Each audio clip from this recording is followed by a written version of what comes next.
নবীজি দাদু বলছে, ভাইরা আমি দখল করবার জন্য আসিনি, আমি বড় সিদ্ধান্ত নিয়ে একটা কাজ করবার জন্য এসেছি। আজ রাতে ঘুমিয়েছিলাম, গত রাত্রে আগ রাত ঘুমিয়েছিলাম, তার আগ রাত ঘুরিয়েছিলাম, একই স্বপ্ন দেখলাম। কেউ যেন আমাকে আকাশ থেকে খবর দিয়ে বলছে, ইলহাম করে জানাচ্ছে, ওগো নবীজির দাদু আব্দুল মুত্তালিব, তুমি জমজম কূপ পরিষ্কার করে দাও, এটা তোমার তত্ত্বাবধানে তুমি আন্ডারে করে নাও। আমি বন্ধুরে দখল করবার জন্য আসিনি, আমি স্বপ্নের তাবিরে অনুভব করে নিয়ে আমি এই জায়গাটা শুধু পরিষ্কার করে দিব, এই জায়গাতে আর নোংরা ফেলা যাবে না। এই সুন্দর করে বক্তব্য করলেন। গ্রামের লোকের ভিতরে সন্দেহ জেগে গেল, আব্দুল মুত্তালিব এলাকার ডন, মাস্তান, ভালো লোক, দামি লোক, সম্ভ্রান্ত লোক, আর যদি একবার পরিষ্কার করে নেয় তো টোটাল জায়গাটা কবজা করে নেবে, আর এই জমজমের পানি কাউকে খেতে দেওয়া হবে না, নিজের আয়ত্তে করে নেবে। অতএব বাধা দিলে আজকে বাধা দিতে হবে। নবীজি দাদুকে বাধা দিতে আরম্ভ করলেন। বন্ধুরে আমার তোলপাড় চালু হয়ে গেল।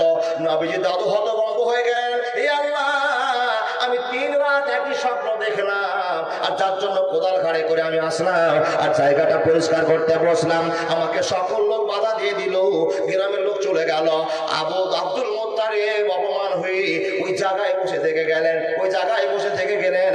আল্লাহর বান্দারা আমার বসে থাকতে থাকতে মন ক্ষুণ্ণ করে আল্লাহর কাছে একটা অভিযোগ করে বলছে, মাবুদ রে, তুমি যদি আমার 10টা বেটা দিতা তো আমি একটা বেটা তোমার নামে কোরবানি করে দিতাম। হে আল্লাহ, আমার যদি 10টা বেটা থাকতো তো আমি গ্রামের লোকের সঙ্গে প্রতিবাদ শুরু করে দিতাম, আমাকে কেন এই জায়গাটা পরিষ্কার করতে দেওয়া হলো না? যার বেটা আছে তার গরম আছে, কি বলেন? 3 ভাই, 1 ভাইয়ের 5 বেটা আর 1 ভাইয়ের 5 বেটি।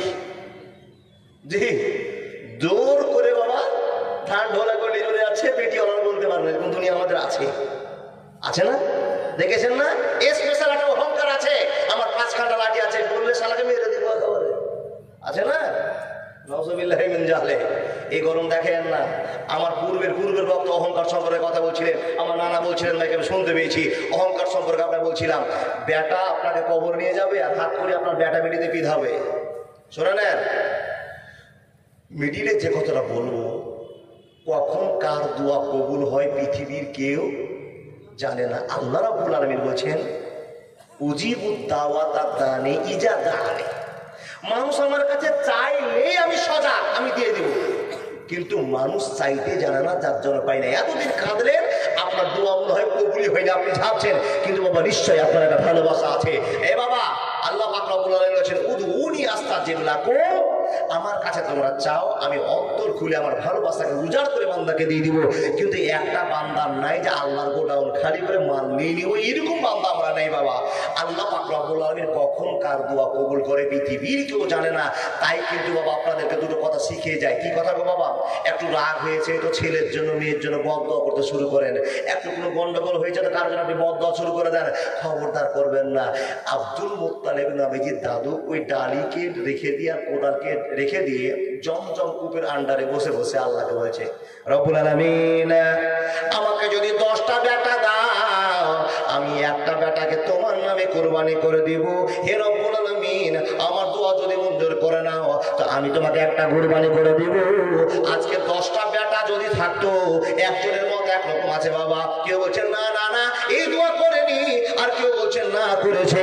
যে রব্বুল আলামিন, আমার 10টা বেটা থাকলে গ্রামবাসীর সঙ্গে প্রতিবাদ শুরু করে দিতাম, কেন আমাকে এই জমজম কূপকে পরিষ্কার করতে দেওয়া হবে না?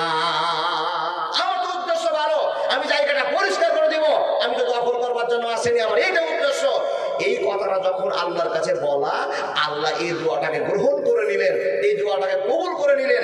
আর যখন কবুল করে নিলেন বাবা, 23 সালে একটা বেটা, এটা 23 সালে একটা বেটা, 24.5 একটা বেটা, 25.5 একটা বেটা, 26.5 একটা বেটা, এই করতে করতে করতে করতে করতে করতে 10টা বেটা হয়ে গেল। সুবহানাল্লাহ বলবেন না? মাকারু ওয়া মাকারাল্লাহু ওয়াল্লাহু খায়রুল মাকিরিন। বন্ধুরা আমার, 10টা বেটা হয়ে গিয়েছে।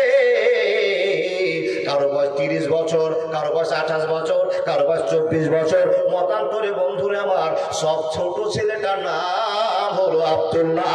এবার জোরে বলুন না সুবহানাল্লাহ। আমায় গাইতে দাও দয়াল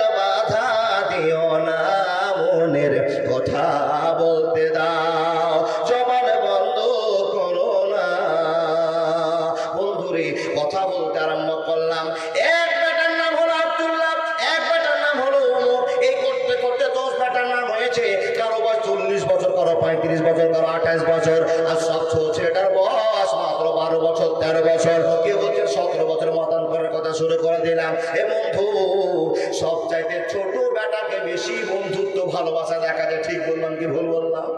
যদি 5টা 6টা বেটা হয় তো আপনার সবচেয়ে ভালোবাসার বেটা কোনটা হয়? বড়টা। আপনি বলবেন যে এই বড় বেটাটা বহুল ভালো হবে, অনেকভাবে চিন্তা। বড়গুলো খ্যাপা হয় আর ছোটগুলো চালাক হয়। এগুলো আমাদের বাদিয়ে ভাষার কথা বলবো, কি বলেন? আর সব করতে মাইজ করে বেটার রাগ বেশি হয়, বদমাশ বলা হয়। দেখেন নানা বলছেন এটা বড় কিলো, তাহলে বড় বেটা সিধা, মাইজ করে বেটা চোট্টা, আর ছোট বেটা ভালোবাসার প্রিয় পাত্র।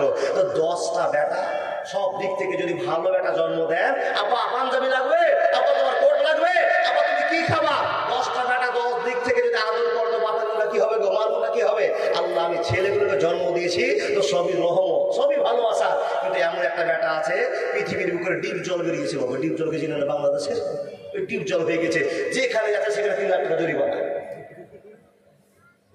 হ্যাঁ, তো একটা বেটাই 9টা মানুষকে কাবু করতে পারে। আপনার যদি ওই রহমতের ছেলে হয় তো আল্লাহর কাছে দোয়া করুন, আর যদি ওইরকম ওই বাটপার হয় তো আল্লাহর কাছে দোয়া করুন, আল্লাহ এ মুরুখ না থাকে আর 10 বছর 3 লাখ টাকা দিয়ে আমার জমি বেঁচে শেষ করতে হবে।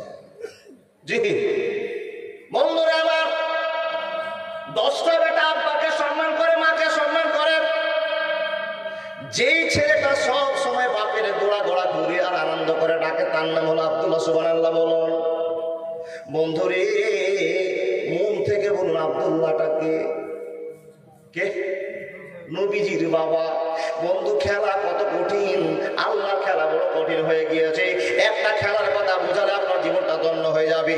আল্লাহ মানুষকে কত দয়া করে হযরত মুহাম্মদকে লাকাদ কানা লাকুম ফি রাসূলিল্লাহি উসওয়াতুন হাসানা করে আমাদের সামনে নেতা করে বানিয়ে দিয়েছে। মানুষ আমি জানলাম না, আমি বুঝলাম না হযরত মুহাম্মদ কতটা আমাদের জন্য আপনজন হবে।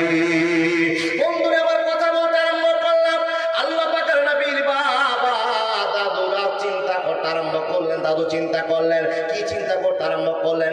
আল্লাহ গো, আজ থেকে 40 বছর আগে তোমাকে আমি জমজম কূপের ধারে বসে বসে কথা দিয়েছিলাম, আল্লাহ তুমি যদি আমাকে 10টা বেটা দাও, ওই একটা বেটাকে আল্লাহ তোমার নামে কুরবানি করে দিব। এবার ধরে বলুন না সুবহানাল্লাহ। আব্দুল মুত্তালিবের মাথায় কাজ করেন আল্লাহ, কোন বেটাকে কুরবানি করবে? সবই তো বেটা, সবই তো আব্বা আব্বা বলে আদর করে, কিন্তু সবচাইতে এই আব্দুল্লাহ বেটাটা আমার আপনজন ভাবে। কাকে কুরবানি করব? যদি বড় বেটা বলছে চল কুরবানি করবো কাবার সামনে, ও যাও আমাকে নিয়ে যাইও না। মেজগোল বেটা চল, যাবো না। আর সবাই নিজে নিজে আবেদন করছেন। এ বাবা, বাপ নিরুপায় পড়ে গেলেন, ভেজালে পড়ে গেলেন, কি করবো আল্লাহ? কিন্তু তোমাকে যে কথা দিয়েছি, আমার 10টা যদি বেটা হয় একটা কুরবানি। আচ্ছা বলুন, আপনাকে 5 কোটি টাকা দেওয়া হবে, 3টে ছেলে আছে, একটাকে ব্রিজে নিচে ফেলবো, পারবেন? পারবেন? 3 লাখ টাকা দেবো, পারবেন না? বন্ধুরে আমার, বাপ মায়ের মায়া কত, এইদিকে ওরা যদি কাটিয়ে নিয়ে যায় তো অনেক টাইম পার হয়ে যাবে। বাপের মনে কল্পনা জল্পনা শুরু করলো, প্রত্যেক দিন চিন্তা ভাবনা করতে আরম্ভ করলো, আল্লাহ কি করবো, কোন বেটাকে কুরবানি করলো আল্লাহ তুমি খুঁজে, বেটা তো আমি জানি না। আমি সবচেয়ে যে বেটাকে ভালোবাসি তার নাম হলো আব্দুল্লাহ। আমার 9টা বেটার ভিতরে ওরা যদি কুরবানি হয়ে যায় একবার চিন্তা করবো না, কিন্তু মন থেকে বলছে আব্দুল্লাহকে কোনোদিন কুরবানি করতে পারবো না। তার কারণটা হলো 10টা বেটার ভিতরে আপনজনের ভিতরে বলে সবচেয়ে আমার আব্দুল্লাহ। বন্ধুরে আমার, বাপের চিন্তা শুরু হয়ে গেল, নিরুপায় হয়ে গিয়ে নিজে চিন্তা করছে, আল্লাহ তোমাকে দেওয়া কথা তো আমাকে রাখতে হবে, আমি কোন দিকে নড়চড় করতে পারবো না। কিছু খেপা দুনিয়াতে লোক আছে বাবা, কিসের খেপা জানেন? ওর বেটা বেটি হয় না তো মানত মানছে, 5 টাকার মালিক নয়, দিন আনে দিন খায়, হঠাৎ করে বিচার দিচ্ছে আল্লাহ, আল্লাহ তুমি যদি আমার একটা বেটা দাও তো গোটা এলাকার মানুষ আমি উটের গোস খাওয়াবো। মানত মেনেছে, বেটা হয়ে গিয়েছে, তো মানত যে মেনেছে, এখন কে শোধ করবে? উট কিনতে যাচ্ছে তো 50,000 টাকা লাগছে, আর ও দিন আনে দিন খায়, সারা জীবনে ওর 50,000 টাকা কামাই হয়নি। আচ্ছা বলো তো, বলো কাফারা কি হবে? শোধ করতেই হবে। শখে আল্লাহকে বিচার দিয়েছে, আল্লাহ কবুল করে নিয়েছে, এখন আল্লাহকে ধোঁকাবাজি, যেটা আপনি মানত মেনেছেন দিতেই হবে। কি মানত মেনেছেন? আল্লাহ 30টা আমার মুরগি আছে, যদি বাইচে যায় একটা মুরগি মাদ্রাসায় দিব, এটা বেটি ছেলের মানুষ। যখন সবটি বেঁচে গিয়েছে বাবা, তখন বড় বড় 1.5 কেজি করে ওজন হয়েছে, তখন বলছে কোনটা দিব কোনটা দিব কোনটা দিব, ওই মরাটাই দাও যা মুরগিরে খাই। কি বলেন বন্ধুরা আমার, শুনে নেন, মানত মেনেছে, জীবনটা ধন্য করবার জন্য কথা বলেছেন, কথা কবুল হয়ে গিয়েছে। এখন তো বুক পেটে জল আসছে, আল্লাহ কোন বেটাকে কোরবানি করবো, নিরুপায় হয়ে গেলেন। নিজে চিন্তা করলেন 10টা তো বেটা, কিন্তু মনে মনে ভালোবাসা আব্দুল্লাহ সবচেয়ে ভালোবাসা।